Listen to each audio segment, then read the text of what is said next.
একদিন হঠাৎ সকালে ঘুম থেকে উঠে দেখলেন সূর্য পশ্চিম দিক থেকে উঠেছে। আপনি হতভম্ব, আতঙ্কিত, চারিদিকে অদ্ভুত নীরবতা। কোরআন খুলে দেখলেন সব লেখা গায়েব, শুধু সাদা পৃষ্ঠা। আপনি কাঁদতে কাঁদতে সেজদায় পড়ে গেলেন। কিন্তু আজ আর তওবা কবুল হচ্ছে না। আজ ফেরার দরজা চিরতরে বন্ধ। মসজিদগুলো এখন জনশূন্য, আজান নেই, নামাজ নেই। আপনি আর আমি আজ একা, সম্পূর্ণ একা। কারো কাছে কিছু চাওয়ার নেই। আজ হিসেবের দিন, আজ প্রশ্নের দিন।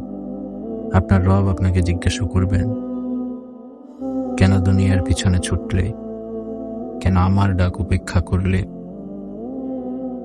এই ভয়াবহ দিনটি আসার আগেই ফিরে আসুন, তওবা করুন, নামাজে ফিরে আসুন, কোরআনের দিকে ফিরে আসুন। কারণ কাল যদি সূর্য পশ্চিম থেকে ওঠে, তখন আর কিছুই করার থাকবে না।